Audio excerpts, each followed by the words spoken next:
사도행전 22장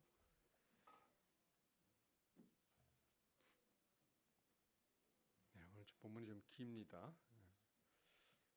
교독을 하겠습니다.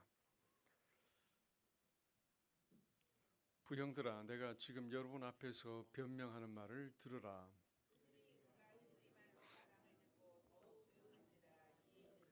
나는 유대인으로 길리기아 다소에서 났고 이 성에서 자라 가말리엘의 문화에서 우리 조상들의 율법에 엄한 교육을 받았고 오늘 너희 모든 사람처럼 하나님께 대하여 열심히 있는 자라.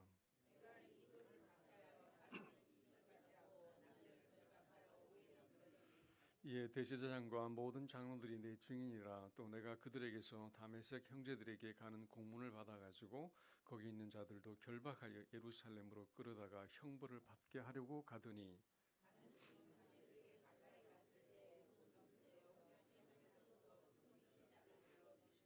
내가 땅에 엎드려져 들으니 소리 있어 이르되 사울아 사울아 내가 왜 나를 핍박하느냐 하시거늘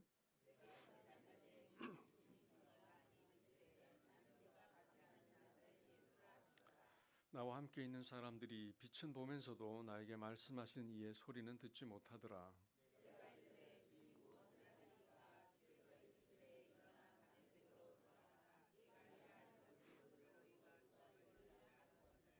나는 그 빛의 광채로 말미암아 볼 수 없게 되었으므로 나와 함께 있는 사람들의 손에 끌려 다메섹에 들어갔노라.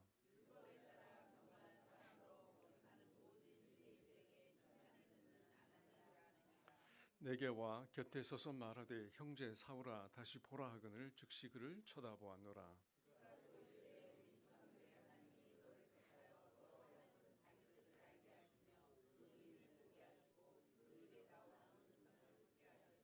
네가 그를 위하여 모든 사람 앞에서 내가 보고 들은 것의 증인이 되리라.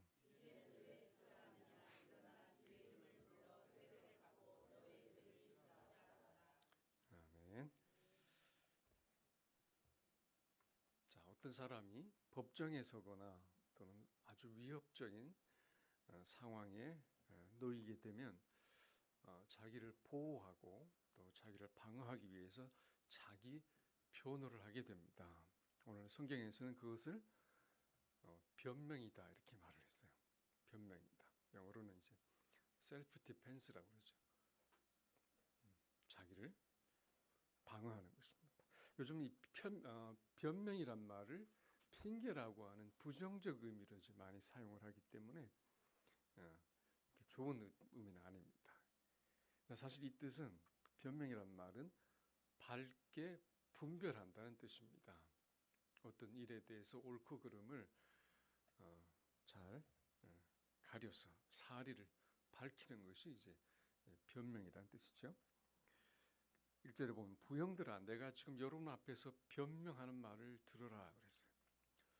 자, 오늘 바울이 무슨 일을 위해서 변명을 하려는 것일까요? 매를 좀 덜 맞고 자기 목숨을 구하기 위해서 변호를 하려는 것일까요? 자, 사도 바울은 주위의 사람들이 그렇게 가지 말라고 말리던 그 예루살렘에 가서 결국 유대인들에게 붙들려서 죽도록 두들겨 맞고 있습니다. 이 소식을 들은 로마의 천부장이 부하들을 이끌고 급히 와서 바울을 그 폭도들로부터 구해내고 쇠사슬로 묶어서 군부대 안으로 호송을 하기 위해서 데리고 갑니다. 당시 식민지를 관할하고 있는 이 로마 군인들은 그 지역에서 발생하는 폭동이나 이 반란에 대해서 굉장히 민감했습니다. 왜냐하면 본국에서 책임을 묻기 때문이죠. 그래도 아주 엄격합니다. 그래서 이 바울이 혹시 그런 폭도가 아닌가 그런 의심을 한 거죠. 그래서 영내로 들어가기 전에 이 바울이 그 천부장에게 요청을 하죠. 그것도 헬라말, 그리스어로 말을 걸면서 당신들이 오해하는 것처럼 나는 얼마 전에 있었던 폭동을 일으켰던 이집트 사람이 아니고 나는 유대인이며 제법 큰 도시인 길리기아의 다소 지방의 시민이다 이렇게 이야기합니다. 이제 그 말을 들은 이제 천부장이 좀 마음이 누그러진 것 같아요. 이 다소는 어떤 곳일까요? 지도를 한번 보겠습니다. 이 바울의 고향인 다소는 이제 아주 오래된 도시입니다. 빨간 동그라미 안에 있는 것이 이제 다소 지역이에요. 시리아 안디옥 오른쪽에 있는 시리아 안디옥 밑으로 쭉 내려가면 이스라엘이 나옵니다. 이 다소는 신석기 시대부터 존재했다는 많은 이제 그 유물과 유적들이 나오고요. 그리고 철기 문화가 가장 먼저 시작되었던 히타이트 제국의 지배를 받고 있었어요. 그 노란색으로 되어 있는 지역이 시대에 따라 조금 달라지긴 하지만 성경에서는 이 히타이트를 뭐라고 그랬죠? 해족속이라고 그랬어요. 해족속, 그게 히타이트예요. 세계에서 최초로 이 철기를 사용했기 때문에 이 철기 문화가 발달하고 또 여러 가지 각종 문화가 빨리 이제 확산돼 갔던 문명 지역이기도 합니다. 그리고 이제 알렉산더가 지배했던 그리스 제국 시대에는 관계가 별로 좋지 않았어요. 근데 로마 제국 시대에는 초기에 이 황제들과 이 다소가 관계가 좋아졌습니다. 그래서 그 길리기아 지역의 수도로도 이제 자리매김을 했고요. 그리고 이 도시에서 배출된 이제 학자들이 많습니다. 그리고 주변에 평야가 많기 때문에 경제적으로도 부유했고 또 로마와 관계가 좋았기 때문에 정치적으로도 아주 힘이 있었습니다. 그러니까 정치적으로나 학문적으로, 경제적으로 굉장히 주변 지역에 비해서 우월한 그런 도시였습니다. 이름이 난 도시였어요. 그래서 바울이 자신을 길리기아 다소 출신이라고 말한 데는 이제 이유가 있는 것이죠. 내가 다소 사람이야. 그러면 당신이 다소에서 왔으니까 사람들이 알아주는 이제 그런 도시였던 것이죠. 자, 바울은 그렇게 천부장의 마음을 얻고 허락을 받아 높은 층계에 올라가서 자기를 잡으러 온 유대인들에게 자기 변호를 이제 시작을 합니다. 자, 그 사람들이 바울을 쫓아와서 잡아 죽이려고 하는 죄목이 뭘까요? 22장에는 안 나오고 지난 21장에서 우리가 살펴볼 수가 있는데요. 27절을 가보면 그 이래가 거의 참에 아시아로부터 온 유대인들이 성전에서 바울을 보고 모든 무리를 충동하여 그를 붙들고 외치되 이스라엘 사람들아 도우라. 이 사람은 각처에서 우리 백성과 율법과 이것을 비방하여 모든 사람을 가르치는 그자인데 또 헬라인을 데리고 성전에 들어가서 이 거룩한 곳을 더럽혔다 하니. 자, 그의 첫 죄목이 뭡니까? 각 지역을 다니면서 유대인들과 율법을 비방하고 다녔다는 것입니다. 1차적 죄목은 이 민족을 배신한 죄, 율법을 배신한 죄입니다. 두 번째는 이방인을 데리고 성전에 들어와서 거룩한 곳을 더럽혔다는 것이죠. 성전 모독죄 같은 겁니다.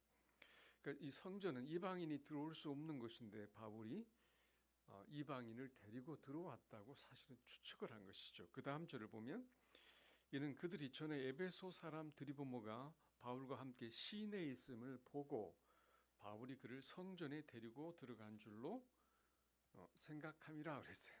사실이 아니고 추측이죠. 율법이나 이스라엘 민족을 비방한 적도 없고 그러나 그는 배신자로 낙인이 찍혔으며 이방인을 성전에 데리고 들어간 적도 없지만 그들은 사람들을 충동해서 바울을 증오하게 하고 범법자로 만들고 돌로 쳐 죽이려고 했습니다. 그리고 이 충동이라고 하는 것은 폭동이 일어나도록 선동하는 거예요. 진실과 상관없이 자신들의 의도대로 이제 몰고 가는 것이 이제 선동입니다. 요즘도 우리는 우리 주변에서 이 거짓이나 진실을 덮는 선동을 너무나 이제 자주 이제 목격을 하고 있죠. 근데 무슨 일이든 이 진실이 드러나기까지는 좀 시간이 걸리지 않습니까? 우리는 조급하지 말아야 됩니다. 우리가 어떤 일을 딱 들으면 갑자기 분노가 밀려올 수도 있고 갑자기 공감할 수도 있죠. 그러나 객관적으로 사실을 알기까지 우리는 충동적으로 일어나서는 안 된다는 것을 우리 역사 가운데 또 우리 경험 가운데 배워오고 있습니다. 그 조급함이 우리를 선동에 휘말리게 만들어요. 그 유대인들은 바울을 죽이는 것이 하나님의 뜻이라고 우기면서 사람들을 충동하지만 실제로 그들은 여러 가지 이유로 하나님의 뜻을 왜곡시킨 사람들이죠. 자기들의 전통의 이름으로 자기 이득을 위해서 온갖 여러 가지 이유를 들어서 성경을 왜곡시킨 사람들입니다. 자, 그래서 선동하는 사람이나 선동을 당하는 사람이나 다 책임이 있어요. 우리는 하나님의 뜻을 바로 알기 위한 노력을 해야 하는 책임이 우리에게 있습니다. 그리고 어떤 진실을 알았을 때도 그것이 사실이다 할지라도 그것을 해결하는 방식은 내 방식이 아니고 하나님이 원하시는 해결 방식이 있다는 사실을 그리스도인들은 이해해야 합니다. 어떤 서로에 대한 혐오나 증오가 아니고 소통과 용납과 합법적 해결이 필요한 것이죠. 그 사회나 교회나 가정이나 개인이나 마찬가지입니다. 자, 그래서 우리는 이 모든 상황에 대해서 무엇보다도 하나님의 뜻을 잘 분별하는 그런 분별력이 무엇보다 중요하죠. 하나님의 뜻을 어떻게 하면 잘 알 수 있는가? 지난주 금요일 날 저희가 2주에 한 번씩 미팅을 하는 그 시니어 그룹이 작은 그룹이 하나 있어요. 그래서 여러 가지 주제를 가지고 이야기를 하는데 그날은 우리가 읽고 있는 책들을 소개하면서 나눔을 하는데 그 중에 책 하나가 하나님의 뜻에 관한 것이에요. 우리 평생의 주제 아닙니까? 여러 가지 이야기를 나누는 중에 결혼에 대한 이야기가 나왔어요. 예를 들어 결혼을 앞두고 한 남자에게 두 여자가 있어요. 자, 그럼 여러분 어떻게 기도를 할 수 있을까요? 이 여자가, 이 자매가 나의 배우자일까요? 저 자매가 나의 배우자일까요? 하나님 알게 해주세요. 하나님 뜻을 나타내 주세요. 그럼 하나님 뜻을 나타내 주실까요? 안 나타내 주실까요? 그렇게 해서 응답받는 경우는 거의 없어요. 자, 그것은 하나님의 뜻을 묻는 기도가 아닙니다. 그렇게 하는 것은 그 자매가 내 마음에 더 드는 자매일까요? 그렇게 묻는 것이나 다름이 없어요. 또 누가 나에게 더 도움이 될까요? 라고 지극히 자기 중심적으로 묻는 것이기 때문에 하나님이 보여주셔도 어쩌면 순종하지 않을 거예요. 하나님 뜻과 관계가 없습니다. 만약 이런 식으로 인생의 대부분의 문제를 하나님 앞에 놓고 하나님 뜻을 구한다면, 찾기를 구한다면 아마 전혀 응답을 받지 못할 겁니다. 만약 그렇게 계속해서 살아왔다면 하나님의 뜻과는 상관이 없는 그런 삶인 것이죠. 그래서 하나님 뜻을 묻는 데에는 전제가 있어요. 그렇게 묻기 전에 지금 내 자신이 하나님의 뜻대로 살려고 하는 마음의 결심 또는 헌신이 되어 있고 또 순종하려는 태도가 되어 있는가? 그런 사람에게 하나님이 자신의 뜻을 나타내 보여주십니다. 만약에 그런 준비가 되어 있다면 어느 사람을 선택하면 좋을까요가 아니라 어느 사람이 저와 함께 하나님의 뜻을 이루며 평생 동행하며 살아갈 수가 있을까요? 그 배우자가 어떤 배우자일까요? 이렇게 물어야 인도하심을 받을 수가 있어요. 내가 헌신되어 있지 않고 또 하나님의 뜻을 내가 분별하지 못하면서 내 중심적인 태도로 구하는 것은 하나님의 뜻을 분별하기도 어렵고 또 응답되지도 않을 수 있습니다. 이 하나님 뜻에 관해서 나라와 또 교회를 생각하면 늘 걱정스럽게 나오는 이야기가 하나 있어요. 그 뭐냐면 한국 국회에 들어있는 국회의원들 중에 300명의 국회의원 중에 그리스도인들이 몇 명이나 될까요? 300명 중에 몇 명쯤 될까요? 300명 중에 200명이면 네, 뭐 어마어마한 비율이네요. 네, 29%랍니다. 지금 기독교인 전체 비율이 연도에 따라 좀 다르고 또 조사 방법에 따라 다른데 16%에서 한 20%까지 차이가 나는데 국회에는 29%, 그러니까 300명 중에 78명이 그리스도인입니다. 그러니까 3.5명 중에 1명이 그리스도인이에요. 이게 굉장한 비율이죠. 밖에서는 10명 중에 한 2명, 1.5명 뭐 이렇게 되는데 국회는 상당히 높은 편입니다. 자, 그런데 3.5명 중에 그 안에 있는 사람들 3.5명 중에 1명이 기독교인인데 나라는 왜 이렇게 혼란스러울까? 그들은 정말 하나님의 뜻을 구하고 하나님 나라를 구하기 위해서 거기에 있는 사람들일까라는 의구심을 지울 수가 없습니다.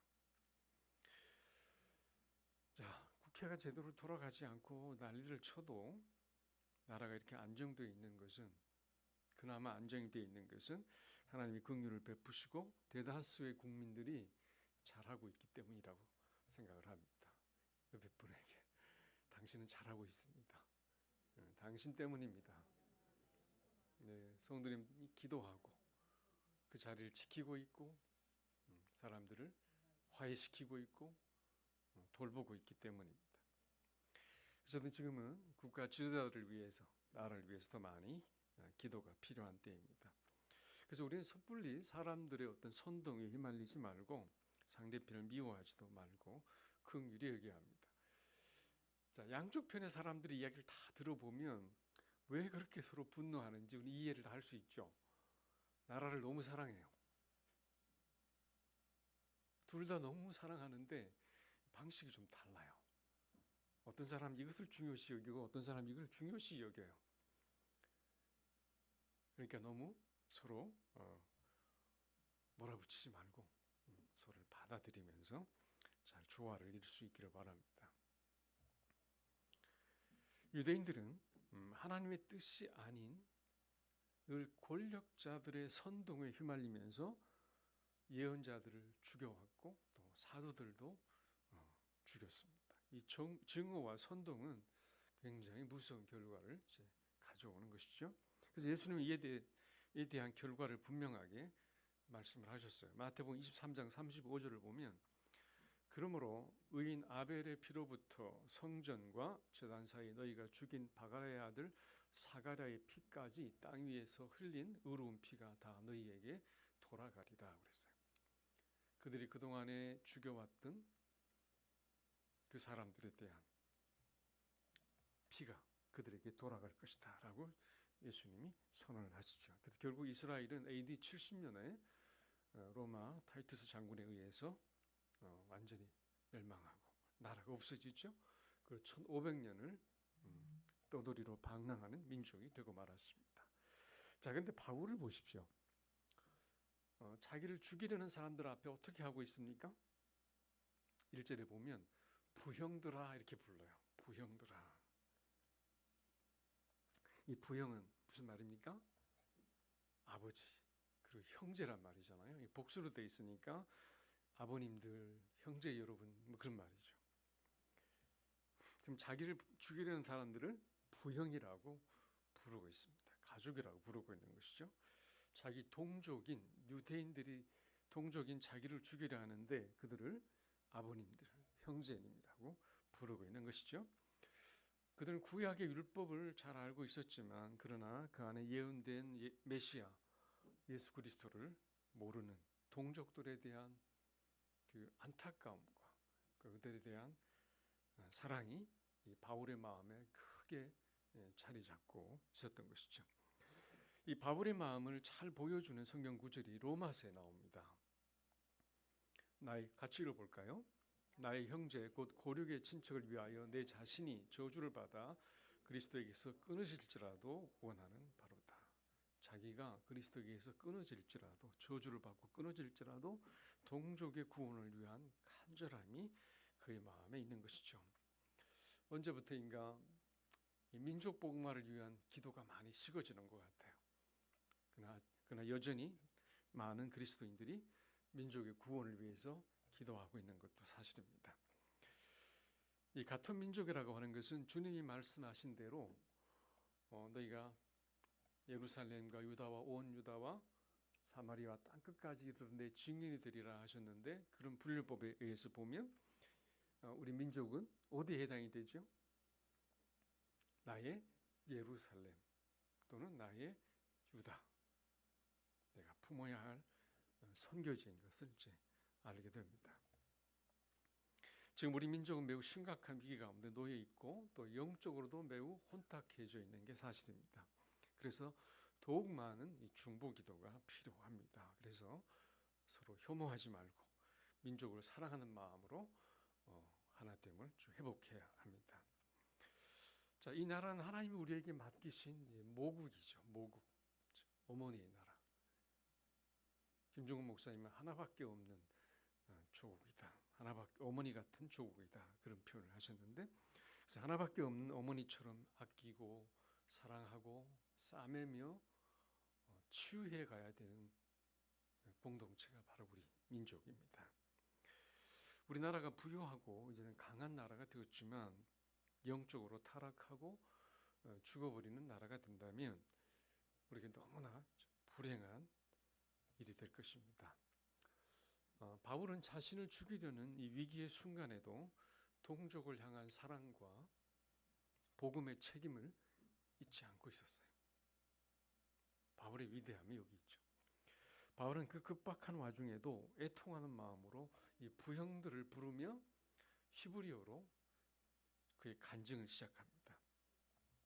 유대인들이 생각하기에 이 율법과 이 민족을 배신한 자가 이방의 언어인 헬라어로 말을 할 줄 알았는데 갑자기 자신들의 모국어인 이 히브리어로 이제 말을 하니까 분위기가 아주 숙연해지고 조용해집니다. 그래서 바울은 자신이 길리기아 다소에서 태어난 유대인이며 가말리엘 학파에서 율법을 철저히 공부한 율법에 열심히 있는 사람이라고 소개를 합니다. 그전에는 예수의 도를 따르는 사람들을 잡아다 감옥에도 집어넣고 또 대제장과 장로들이 자기를 인정할 만큼 그렇게 율법에 열심히 했던 사람이라고 이야기를 하고, 또 대제사장에게서 공문서를 받아서 담에석에 있는 이 그리스도인들을 붙잡기 위해서 가는 도중에 눈으로 감당할 수 없는 큰 빛이 비쳐서 자신의 시력을 잃었고 땅에 엎드려졌는데 소리가 들렸다고 했습니다. 사울아, 사울아, 내가 나를 왜 핍박하느냐? 주님 누구십니까? 나는 내가 박해하는 나사렛 예수라. 그리고 다메섹으로 가라 하셔서 사람들의 손에 이끌려 그곳에 가니까 형제 아나니아가 바울에게 당신은 예수 그리스도를 위하여 증인이 될 것이라는 하나님의 뜻을 알려 주었습니다. 자, 그 이후에는 예루살렘으로 돌아와서 성전에서 기도하는데 황홀한 분위기 가운데 예수께서 그에게 나타나셔서 유대인들이 아직은 너의 증언과 너의 말을 듣지 않을 것이기 때문에 예루살렘을 떠나라고 하셨다고 하셨습니다. 그래서 바울은 왜 그들이 유대인들이 자기의 증언을 받아들이지 않는지 매우 의아스럽게 생각을 하면서 예수님에게 이렇게 대꾸를 합니다. 같이 한번 읽어볼까요?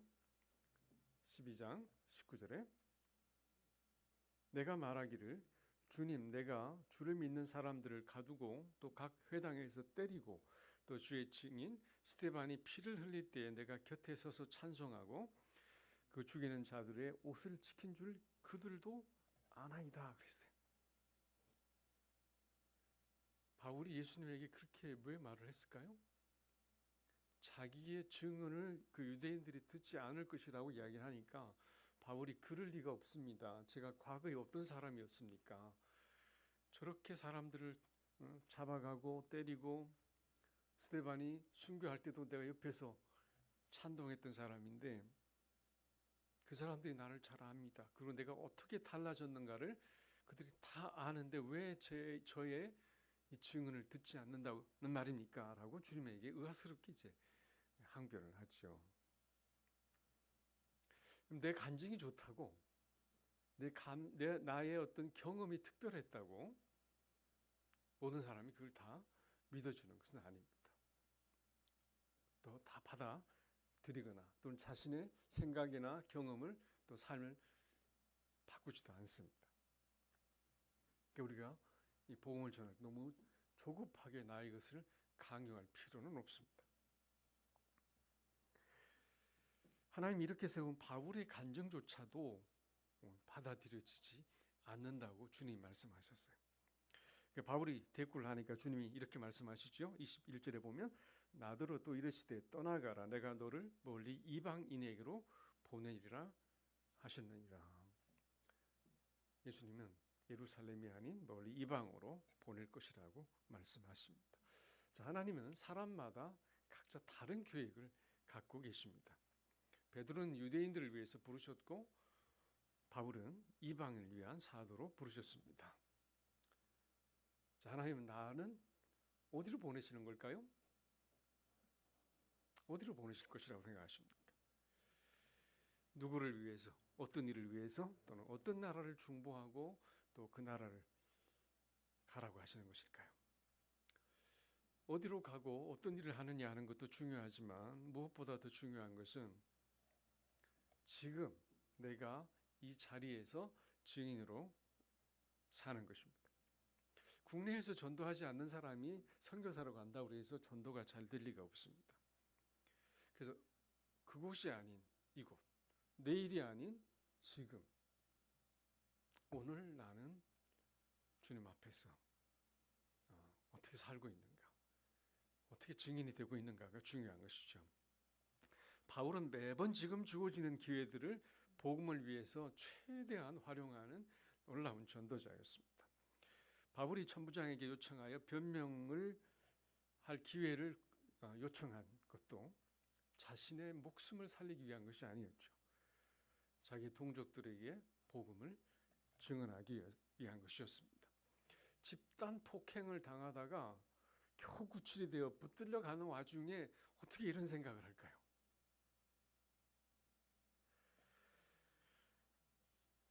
전도도 자기 뜻대로 되지 않지만 바울은 최선을 다하는 것을 알 수가 있습니다. 자, 그렇지만 그의 간증 전도는 중간에 차단되고 맙니다. 그 이야기를 듣던 유대인들이 막 소리를 지르고 더 분위기가 격해졌기 때문입니다. 자, 바울을 죽이러 달려드는 그들을 보고 천부장은 바울을 부대 영내로 이제 데려가라고 이제 합니다. 데려가서 가죽끈으로 묶고 이제 채찍으로 이제 고문을 하려고 하죠. 신문을 하려고 합니다. 자기를 가죽줄로 묶는 것을 보고 바울은 자신이 로마 시민이라는 것을 이제 밝힙니다. 너희가 로마 시민된 자를 죄도 정하지 아니하고 채찍질할 수 있느냐? 그러자 그를 치려던 이 백부장과 신문하려던 모든 사람들의 얼굴이 사색이 되죠. 29절에 보면 신문하려던 사람들이 곧 그에게서 물러가고 천부장도 그가 로마 시민인 줄 알고 또 결박한 것 때문에 두려워하니라 그랬어요. 자, 당시 로마 시민들은 법적으로 보장된 중요한 이 특권이 있었습니다. 재판을 받지 않고 고문하거나 채찍질을 할 수가 없었고 반역죄를 제외하고는 사형을 당하지 않았습니다. 또 반역의 혐의가 있더라도 반드시 로마에 가서 이 재판을 받고 심리를 받아야 했습니다. 또 사형 선고를 받더라도 십자가형은 받지 않게 했습니다. 자, 바울이 로마 시민임을 밝힌 그 순간부터 그는 로마 군인들에게 고문을 받지 않았지만 법적인 심리를 받기 위해서 여러 재판정으로 불려다니고 결국 나중에는 로마로 가게 되죠. 다시 말하자면 지금까지 1차, 2차, 3차 전도 여행은 자기가 성령 안에서 계획하고 주도적으로 모든 것들을 진행해 갔습니다. 자기가 이렇게 주도해 오던 이 선교 사역은 이제는 본인의 의지와는 상관없이 흘러가게 된 것이죠. 이제 하나님이 주도하시고 바울이 수동적으로 이제 옮겨 다니는 그런 하나님의 섭리적 현상이 나타나기 시작합니다. 자, 천부장은 그 다음날 유대인들이 왜 바울을 고발하고 죽이려 했는지 알기 위해서 유대인들의 공회인 산헤드린 공회를 소집을 하죠. 그 공회는 70명의 유대인들이 자치적으로 이제 운영하는 것이죠. 로마의 최고 법정 같은 곳입니다. 자, 그곳에서 바울은 무엇을 합니까? 자신이 죽은 자의 소망, 곧 부활로 말미암아 내가 이 신문을 받는다고 이제 소리를 외치죠. 그러자 부활을 믿지 않는 사두개파와 바리새파 사람들이 서로 다투면서 결론이 나지 않습니다. 그 사이에 바울을 죽이려고 하는 40명의 결사대가 음모를 꾸민다는 것을 알고 천부장이 편지를 써서 벨릭스 총독에 있는 가이사랴 지방으로 472명의 로마 군인을 붙여서 바울을 이송을 시키죠. 자, 벨릭스 총독 앞에 서게 된 바울은 자초지정을 설명하면서 죽은 자의 부활, 예수 그리스도의 부활을 이야기합니다. 그리고 벨릭스의 임기가 끝나고 다음 총독인 베스도 앞에서도 예수 그리스도의 부활을 이야기하죠. 그리고 로마 황제에게 재판받기를 이제 항소를 합니다. 얼마 후 베스도 총독이 아그리파 왕과 함께 만난 자리에서 다시 재판을 받지 않습니까? 아그리파 왕에게서 재판을 받을 때 이 바울은 다메섹에서 만난 주님을 다시 또 이야기를 하죠. 그러면서 복음을 전하면서 왕과 모든 사람들이 자신처럼 묶인 것 외에는 모두 나처럼 되기를 원합니다라는 말을 하죠. 그러니까 바울은 자기에게 찾아온 모든 상황과 기회들을 그리스도를 증거하는 일에 사용을 합니다. 자, 복음을 전할 때에도 하나님께서는 문을 닫을 때가 있고 여실 때가 있어요. 아시아로 가는 길을 문을 닫으셨고 유럽으로 마케도니아로 가는 문을 여셨듯이 바울의 삶의 다른 여정에도 한쪽 문을 닫고 한쪽 문을 여시는 것을 우리가 볼 수가 있습니다. 바울이 자유로웠던 한쪽 문을 닫고 동족들과 로마 사람들에게 다가가도록 다른 쪽의 문을 열고 계신 것이죠. 자, 여러분, 하나님께서 여러분의 삶에 어떤 문을 지금 열고 계신다고 생각을 하시나요? 어느 곳이 열린 문일까요? 우리는 주님 앞에 가는 날까지 이 PCS 사명이 있어요. PCS. P가 뭐라고 그랬죠? 올려주시겠어요? 기도하고 케어는 나라와 민족과 복음을 들어야 하는 사람들을 위해서 기도하고 또 그들을 사랑하고 돌봐주면서 생명의 복음을 쉐어하는 겁니다. 복음을 나누는 것입니다. 더 이상 나를 위해 변명하는 삶이 아니라 그리스도와 복음을 위해 변명하는 사람들이 되고 나의 예루살렘과 유다가 되는 가정과 이웃과 나라와 민족을 사랑하는 열정으로 내게 매번 주어지는 모든 기회를 복음의 증인으로 살아내는 삶이 되시기를 바랍니다. 같이 한번 기도하겠습니다. 제가 기도 제목을 두 가지로 올려놓았습니다. 주의 뜻을 온전히 분별하며 그 뜻에 헌신된 삶을 살게 하시고 나를 보호하시는 주님을 신뢰하며 주어진 기회를 주님을 증거하는 삶으로 살게 하소서. 같이 한번 기도하겠습니다. 아버지, 우리에게 허락하신 모든 생명의 복음을 전하는 기회들을 우리가 잘 활용할 수 있도록 좀 저를 도와주시옵소서. 아버지, 그렇습니다. 주님, 우리의 삶을 책임지시고 우리를 인도해 가시는데 하나님의 뜻 앞에 우리 자신이 나의 뜻을 주장하지 아니하고 하나님의 뜻을 잘 분별하고 그 열린 문을 향해서 우리 자신을 들여갈 수 있도록 좀 도와주시옵소서.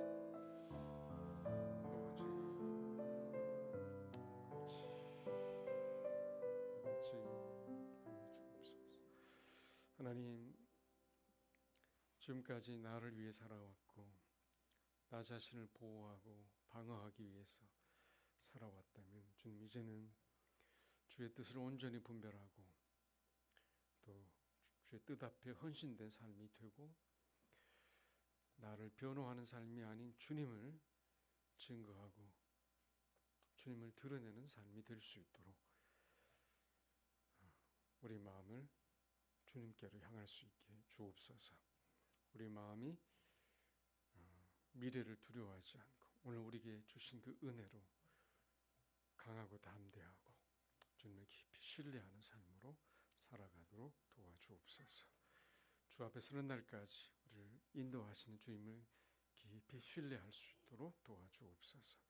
함께 하실 주님을 감사하며 예수님 이름으로 기도합니다. 아멘. 다 같이 일어나셔서 539장 올려드리겠습니다.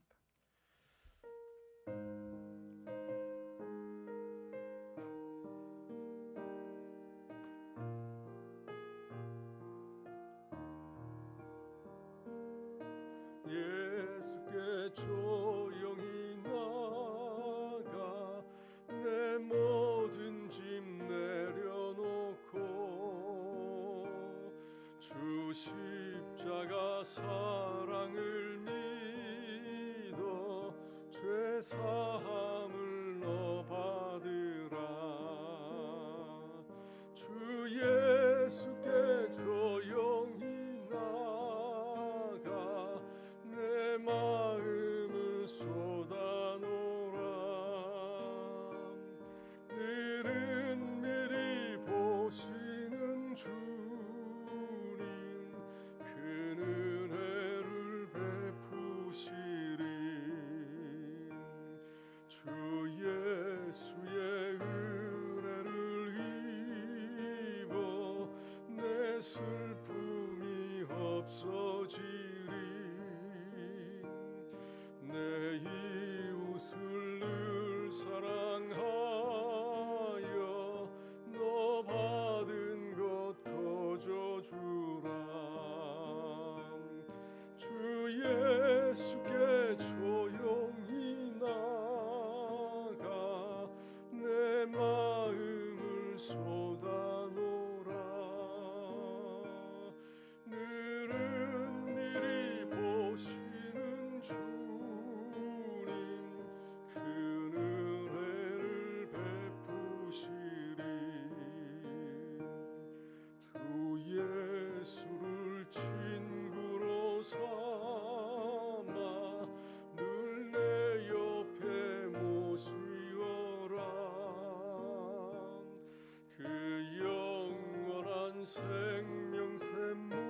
생명샘물에 내 마른 목 죽이어라. 주 예수께 조용히 나가 내 마음을 쏟아놓으라. 늘은 미리 보시는 주님 그 은혜를 베푸시리. 너 주님과 사귀어 살면 새 생명이 넘치리라. 주 예수를 찾는 이 앞에 참 밝은 빛 비추어라. 주 예수께 조용히 나가 내 마음을 쏟아놓으라. 늘은 미리 보시는 주님 그 은혜를 베푸시리. 지금은 우리 주 예수 그리스도의 크신 은혜와 하나님 아버지의 극진하신 사랑하심과 성령님의 감화 감동하시고 능력 주시고 인도하심이 이제는 주의 뜻을 따라 모든 기회를 주를 증거하고 주님을 위해 온전히 살기를 원하는 주의 사랑하는 믿음의 식구들과 이 교회와 이 나라 이 민족 위에 지금부터 영원히 함께 있을지어다. 아멘.